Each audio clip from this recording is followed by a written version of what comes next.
Mən Həcər Həsənova. 2005-ci ildə Azərbaycan Tibb Universitetinin Müalicə İşi fakültəsini bitirmişəm. Bitirdiyim ildən Akademik Topçubaşov adına Elmi Cərrahiyyə Mərkəzinin Gastroenterologiya şöbəsində həkim vəzifəsində çalışmışam.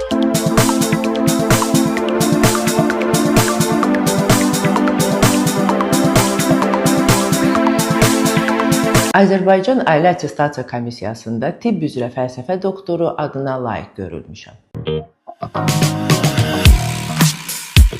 Müasir protokollara görə, əgər xəstənin 35 yaşına qədər heç bir şikayəti yoxdursa mədə-bağırsaq sistemindən, o zaman xəstə 35 yaşından sonra mütləq endoskopik müayinə gəlməlidir. Yox, əgər sizin 35 yaşına qədər hər hansı bir probleminiz varsa və uşağınızda hər hansı bir problem varsa, siz 35 yaşını gözləməməlisiniz və dərhal endoskopik müayinə gəlməlisiniz. Çünki endoskopik müayinə mədə-bağırsağın müayinəsi üçün qızıl standartdır.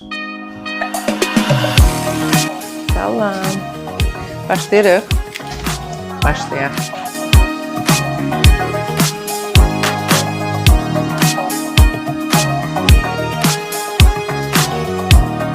Çalışdığım illərdə bir çox xarici ölkələrdə ixtisas artırma və təkmilləşmə kurslarında olmuşam. Mədədə Helicobacter pylori çox təhlükəli bakteriyalardır. Mədədə yaşayan. Onun təyini endoskopik müayinə zamanı eyni zamanda aparılır. Götürdüyümüz tikə ilə həmin o tikəni Helicobacter pylori'nin təyin edən klotestəyə bir dəfəlik testlər var. Ora yerləşdiririk və 15-20 dəqiqə ərzində, maksimum 1 saat ərzində Helicobacter var və yaxud da yoxdur cavabına bizə bu testlər cavab verir.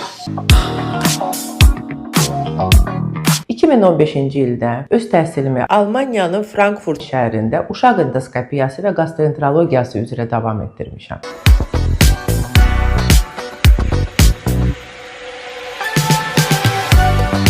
Vətənə döndükdən sonra öz professional işimi həmçinin uşaq profilində, yəni uşaqlara gastroenteroloji və endoskopik müayinələri aparması ilə davam etdirirəm.